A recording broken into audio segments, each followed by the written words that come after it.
This is an interesting one. Got this out, obviously summer's here. Need to start cutting this grass. I only use it probably 3 times a year maybe. And it's about, I want to say 6 years old, maybe.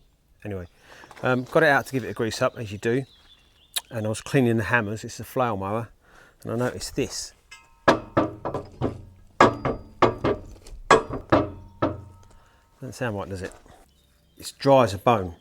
There's no grease, and that's the outer race, and this is the inner race from that side. But can you notice what's missing? There's no ball bearings. They've all gone, departed. So when I took it off, that's rattling around in there. It's dry as a bone. Now, when I bought this, obviously I went over it to see what needed greasing, and there's no grease nipples on this. So you assume, right, well, it's sealed for life, it'll be fine. Won't last forever, but it will last. Well, it turns out my faith in that was completely wrong, because if we look at this bit here, this is where the grease nipple should be. That goes in there like that. There should be a grease nipple there. What I've got is a grub screw, and it's the same on the other side. If I grab the other side, I haven't taken this one apart. This is literally how it come. Let's try and focus in on that. Look.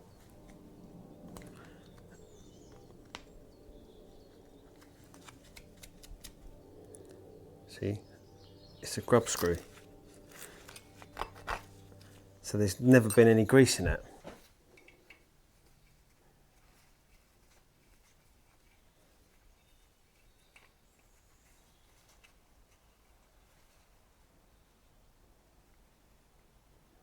See, grub screw, there's no hole in it.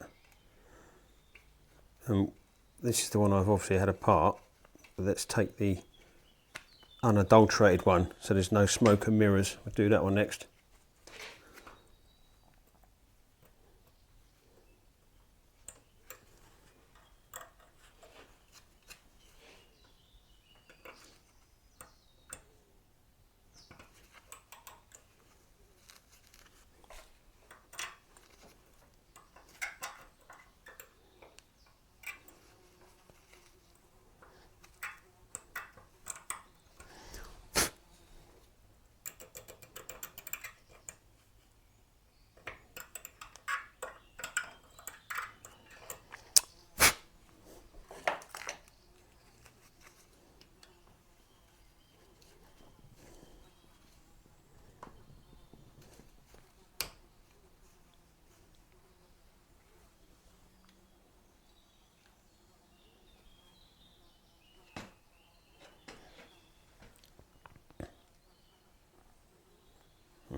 Focus was a bit wafty, but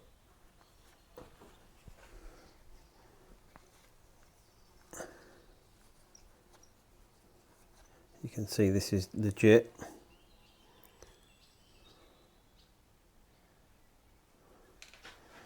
Come on, focus.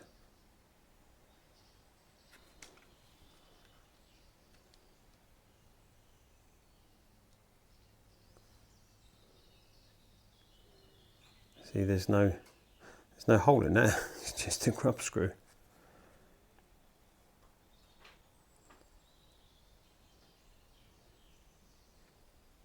It's the only thing with this. Oh, there you go. Is that a better one? That's it. So yeah, definitely a grub screw, not a broken grease nipple. I don't know why I'm putting this back in. So whose fault is this? Is it mine? Because when I got it, I didn't pursue it, I just assumed it was alright. Is it the bloke who made this bearing? Because this bearing's got a part number on it, this housing. Alright, so you can Google that part number. And every one of these you will come across will have a grease nipple. It'll either be a straight one or normally a right angled one. So is it whoever built the bearing's fault? Or is it whoever built this mower, put these bearings on, that didn't have grease nipples in. And also this is at the bottom, so if the grease nipples had been there, they wouldn't have lasted long, because you can see how polished this is. So I don't know. And you can see what it's done. Look, it's worn a groove out of the back of this. If I pull this plate off, so it's been like it for a while, because I only use this a couple of times a year, 3, 4 on a good year, but probably closer to 3. But that's worn. That's going. Luckily, this is a thick bit of metal, but that's not great, is it? So new bearings are required. £54 plus VAT plus delivery. However, like I say, there is a part number on here. This part number, that's for the bearing housing, this flange housing. It's like a universal thing, and they've different. This is the insert bearing. So I took this one apart, trying to get this insert out to see if there was any numbers on it, but it's died basically.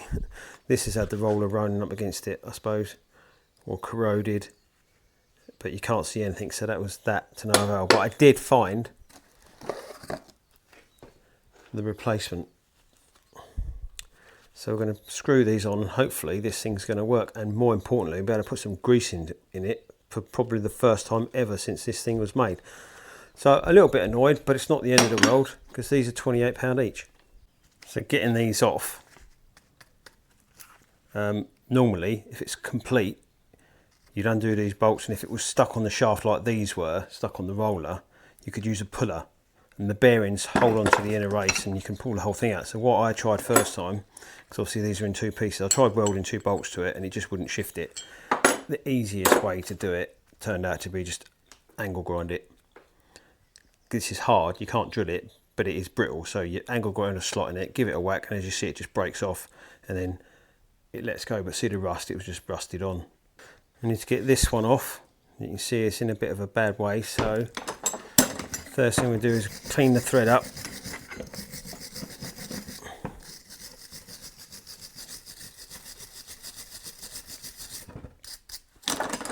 Get all the loose stuff off, and then I'm going to hit it with this. Don't waste your time with WD-40. It's good for cleaning, but not for this. And then that, and the best tool you've got when it comes to rusty bolts is patience. We'll just let that do its thing for a bit, and then we hit it with a impact gun, see what happens.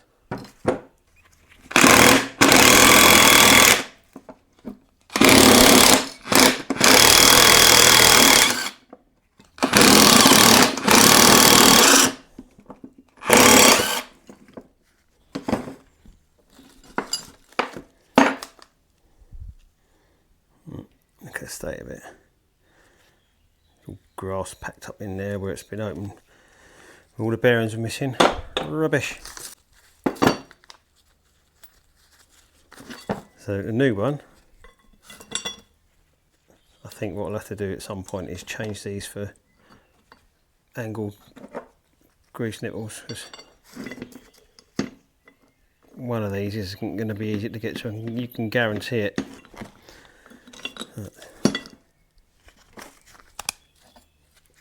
Nip these up with this, and then we'll get a spanner on it.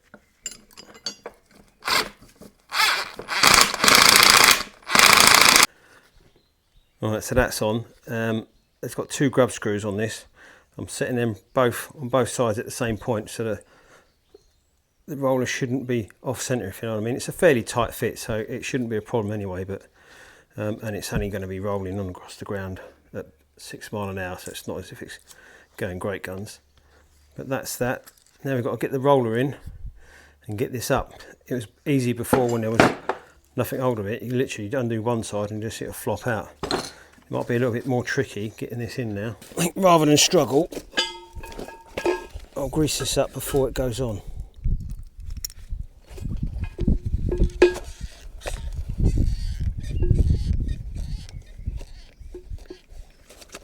That should do it. I'm going to put some down the hole, just to protect that metal. Right, now couldn't be simpler really. Now all we've got to do is fit it onto there, and then same this side, and hopefully just swing it up into action, he says. But this isn't the lightest thing you'll ever pick up.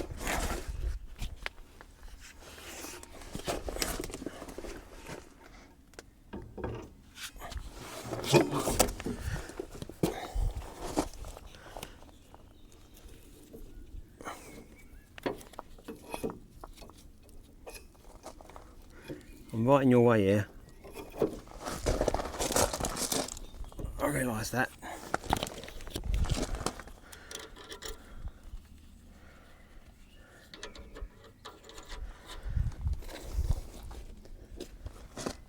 Yeah, I kicked myself really, because when I got it I thought, how am I meant to grease that? But it was like one of those things you think, oh well, sure it'll be fine.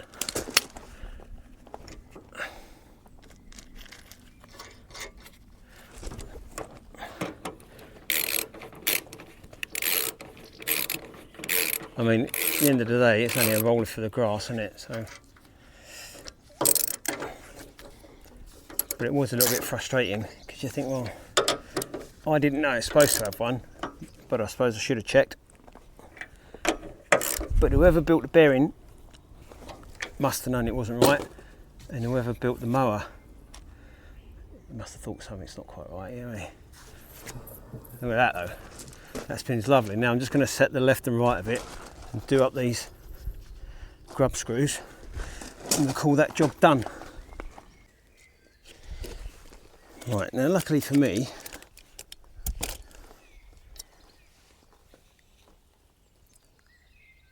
pencil width is exactly what it needs to be either side. Now I'm just nip up these two grub screws.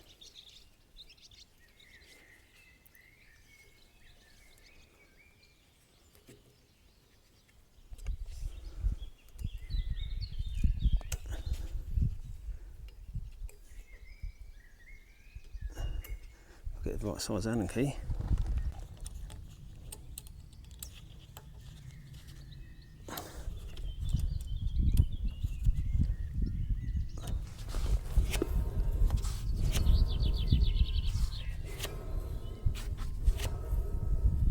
That'll do me.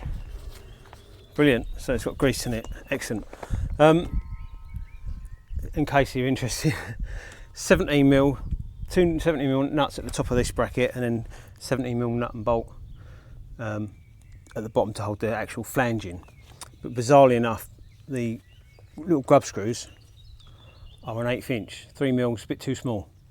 So yeah, you need an AF Allen key, Imperial Allen key to do the grub screws. Why, I don't know, but anyway. Strange little video. I don't know why I did it, but however, it just seemed interesting that something like this would happen. So I thought I'd do a video on it. Hopefully you found it interesting, if not useful. If you could like and subscribe, help me grow the channel. I'll see you on the next one.